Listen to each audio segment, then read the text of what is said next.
Most investors probably don't want to hear this, but the S&P 500 might not be the best asset to invest into. The world you were taught to understand, where the US dollar is the global reserve currency, it looks like that world might be ending. Not because of a crash or yet another war, but because the system itself is being replaced. We're watching the slow collapse of the post-World War II global order.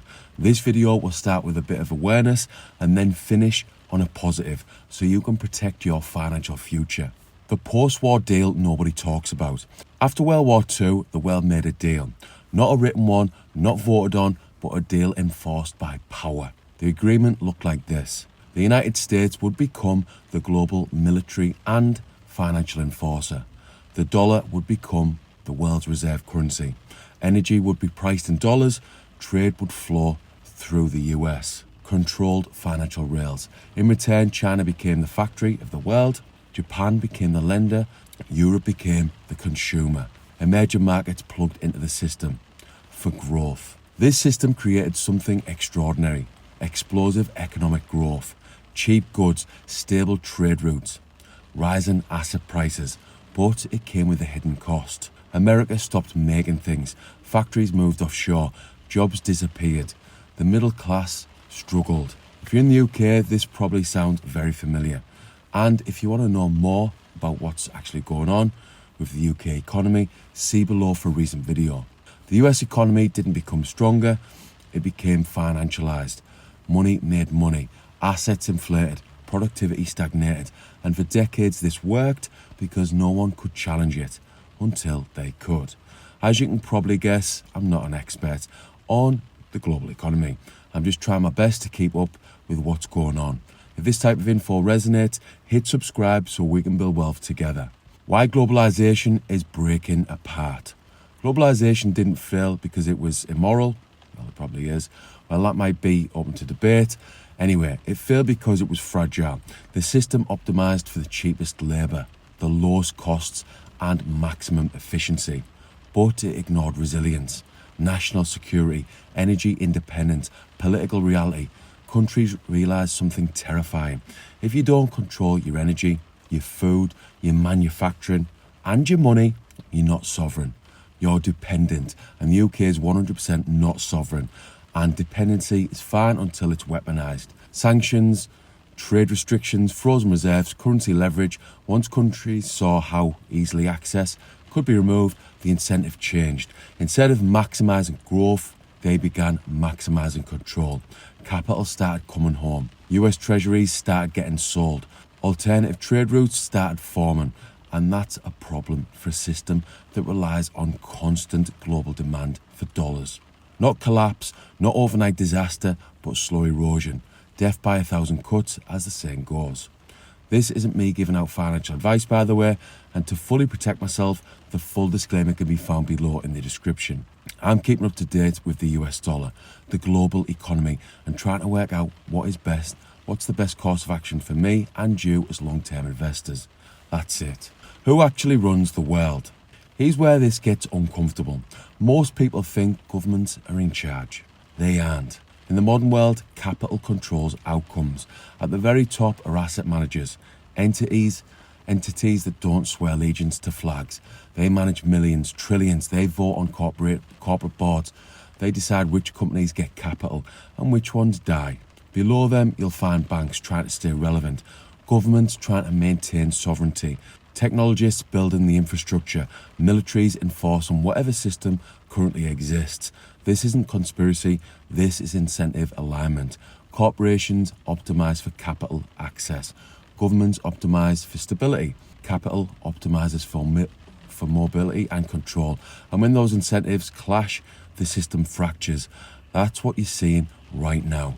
Why everything feels unstable. If you feel like nothing makes sense anymore, that's not accidental. You're living through a structural transition, not a normal business cycle. This is why inflation feels a little bit sticky, politics feels extreme, brutal to be honest, markets feel irrational, narratives flip literally every 6 months. A lot of experts here on YouTube and on social media in general are calling this a reset period.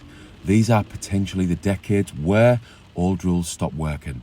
New rules aren't clear yet emotions kick in and take over. And because of this, people make terrible financial decisions. And this is the dangerous part. Most people react emotionally right before the system stabilizes. They panic at the worst possible time. They sell productive assets. They hoard cash that gets devalued. They chase certainty that doesn't exist. Capital doesn't do that. Capital adapts. How smart money actually protects itself. This is where I'm going to lose some people, to be honest. You don't protect yourself by predicting the next reserve currency, timing a collapse, going all in on one country, hiding in cash. You protect yourself by doing what capital has always done. You own productive assets across the world. A global index fund isn't patriotic. It's how millions of people around the world build wealth. It doesn't care who's in power. It doesn't care about ideology. It doesn't care about headlines. It owns companies that adapt, businesses that innovate, firms that survive disruption. Countries rise and fall. Currencies weaken and strengthen. But productive companies endure. That's not hope, that's history. It's how capital markets have operated since the 1700s when you look into it. Boring is the way to go. Here's the part most people will ignore, especially those listening to too many crypto bros or financial experts over on TikTok. The more chaotic the world becomes, the more powerful boring investing becomes. Long-term, diversified, rules-based, emotionless. This is important for me. The fact that low-cost global index investing is stress-free is why it's my favourite way to invest. No predictions, no day trading, no panic, just ownership. The people who win over the next 20 years won't be the loudest. They won't be the most confident. They won't be the most ideological. They'll be the most disciplined. And if you want to know how to invest in a global index fund, step by step, see below for a recent video. Long story short, to protect yourself from all of the chaos and disruption that's coming, you focus on financial education and you invest into assets long term. Simple, yes, and that's what this channel is all about. Summary. The global order is changing. That doesn't mean the world is ending. It means the easy years are over. This decade will punish complacency. It will reward preparation. And the biggest risk isn't collapse, it's staying mentally anchored to a world that no longer exists. The industrial age is over, and for me, I think it's a matter of time before the US dollar collapses, like all the other fiat currencies over the last 2,000 years. If this made you uncomfortable, good. If you disagree, even better.